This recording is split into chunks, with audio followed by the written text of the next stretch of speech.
Look at all this loot! DJ, none for you!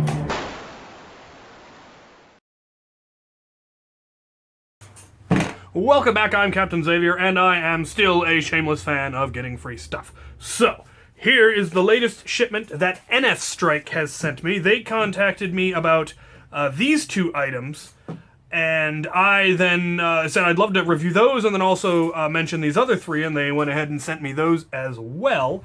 This is obviously a Worker 22-round magazine. I have the completely clear one, but I didn't yet have one of the translucent black ones.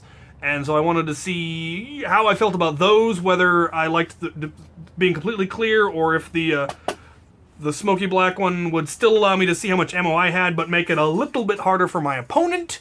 So we will check that out with different types of ammo with it. I suspect with this ammo, it'll actually work really, really well. They also sent me this, which is a singled sledge-fire shell. Hasbro has quit selling the Sledgefire shell packs on their website, which is a shame because it used to be $5 for 3, and I really wish I'd bought more when I had the chance.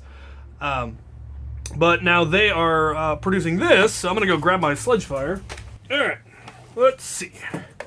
Will it fit in the ammo holder? Appears to. It'll fit, but it doesn't seem to lock like official ones do. Yeah, official ones slide in a little bit further than this one will. But it fits in there. Let's see if it'll actually fit in the barrel, though. That's what's really important. It will. It is 3D printed, and it is tapered in the back for ease of loading, which is nice. Like most Nerf barrels, though, it appears to only be tight for the first ½ inch or so, and then it's much looser. Not so loose that it will just fall out, but not a very tight seal, but that would actually probably make it easier to brass. And I'm going to check that now. Yeah, it is in fact loose enough that you can just fit the brass in it. You would just need to sand out the bottom section just a little bit to be able to put a length of brass in there, and then bevel it out on the back side. Once again, same way they've done here, you're going to want to do that with the brass for ease of loading.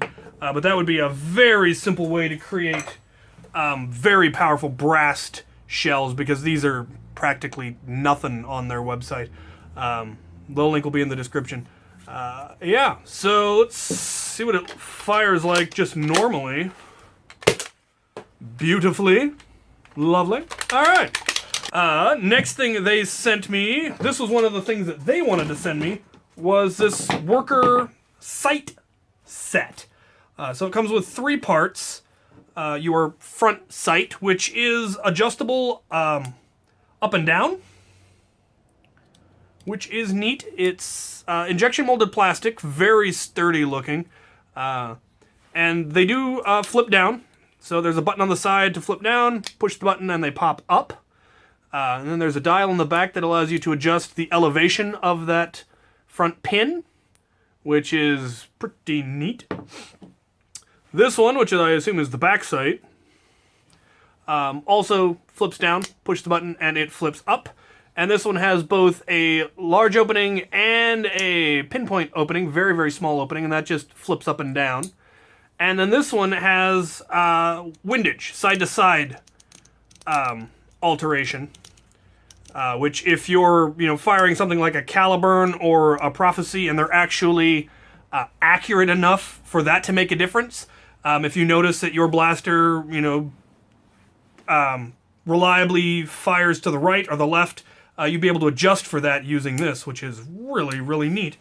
And then the final one, again, also adjustable, is a long range sight, and so you loosen it and then you can raise it up to whatever height you need for really long range stuff. Once again, if you feel that your blaster is accurate enough to and has the range, that would be pretty neat. They do attach with Picatinny. They are Allen bolts, but they give you the little wrench to go with them, so you can easily loosen them, pull the pin out, put it on where you want it, and yeah. So those are actually pretty cool. I did not expect them to be quite that adjustable, which is really, really cool. I was expecting to just be static. Maybe they'd pop up, but I was not expecting to have the windage and the elevation adjustments. This one I was expecting to have that, but I wasn't expecting it out of these two. So that is really, really neat.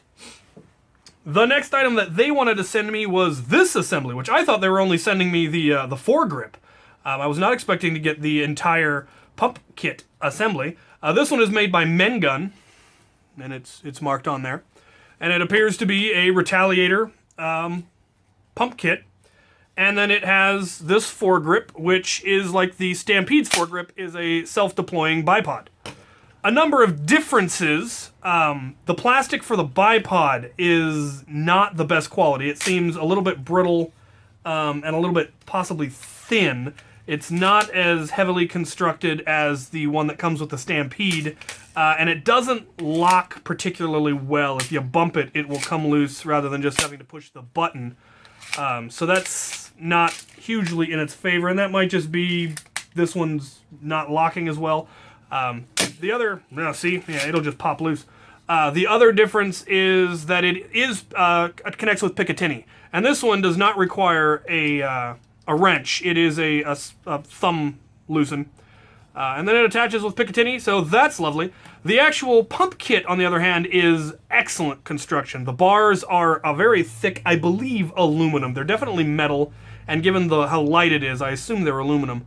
And then it comes with the parts that you stick into the bolt sled, and they came with replacement ones as well as screws. So you could hypothetically put these, into one blaster and this into another blaster, and then easily just unscrew it and switch it from one to the other, which would be pretty cool. And then the front part is also a heavy ABS plastic. It's not metal like the worker one, and yeah, you can see this thing keeps popping loose. So I'm not a huge fan of the bipod. Again, might just be the one I got. Maybe I got one that's just not locking quite right. Or, like I said, it did seem to be of thoroughly inferior quality. It does look like it's screwed together. I might be able to open it up and see if what can be done, if anything. But I have other grips, so I might just use that. Yeah, that's not impressed with the foregrip, but definitely impressed with this section. So that is really, really cool. I'm not sure what I'm going to put it on. I do now have a second Gear Up Recon, and I also have a second Crimson Recon. So it may go onto one of those, or I may finally build an actual Retaliator with all of the fancy internals that you can get.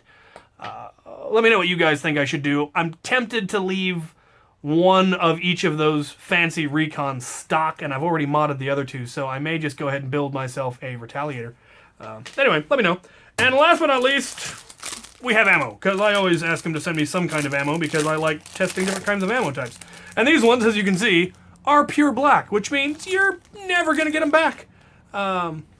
And I got these because I wanted to see if they were a softer head like actual Nerf darts, but they appear to be FVJs. So it's a solid rubber head, doesn't have any kind of hole, and it appears to, I would imagine, to be pretty much solid rubber. But it is rubber rather than hard plastic like some of the ones that I have seen that I do not much care for. I wouldn't want to use these in either a war that had a lot of kids, and I definitely wouldn't want to use it in HVZ. Because of how much of its point-blank range. But these are very popular in Nerf wars because the heavy rubber head gives it a lot more mass to travel through the air. And so if you have a blaster that's capable of getting them moving, these ones will keep moving. Whereas if your blaster isn't powerful enough, the extra weight will, of course, keep them from going fast enough. It's a balance. You need to balance your ammo to your blaster. These are good for probably in something like a Caliburn or a Prophecy. I don't know how well. I think the FVJs work fairly well in flywheels. There's one of them that has larger heads that I've had issues with, but I'm pretty sure the FVJs, not only, if I remember correctly, not only do they work well, if you have the aluminum flywheels, they make that gorgeous ting sound every time they fire. So these may end up getting used in my Chris Vector, which has metal flywheels. In the next war. We've got one coming up this weekend. And I definitely want to give these a try, so I'll probably run those with this at the war so that I can really give it a feel. Impromptu fire demonstration! Oh, God, that sounds awesome. Oh, I love it. Oh, that is beautiful. All right, back to the video. And I might try these sights on, well, we probably can't use the Caliburn at this war because it's a public park. But I'll find something to put these on to test at this war as well. And I will hopefully remember to run the sledge fire with this. I might go ahead and brass it just on principle. Yeah, I think I will. So I'll have a singled sledge fire shell with brass. I do have one, a brassed one, but it was one that was sent to me, and this is the one I want to test with. So actually for this war, I'll probably run it stock, just so I can tell you guys how well it works stock, and then after that I'll brass it and retest it. So, all right. That is all of the loot that I got this time. There's already more stuff coming. They keep contacting me and saying, we've got more stuff. Would you like to try this new thing? And I keep trying to tell them they can send me whatever they want. I will review anything that comes through my P.O. box. All of the links for all of this will be in the description. If you have any questions, comments, concerns, if there's stuff on their site that you've seen that I haven't reviewed that you'd like me to review, go ahead and put that kind of stuff in the comments, and I will see if they're willing to send it to me. So far, they have never refused anything, so let me know what you guys would like to see reviewed, and I will review it. Thank you guys for watching.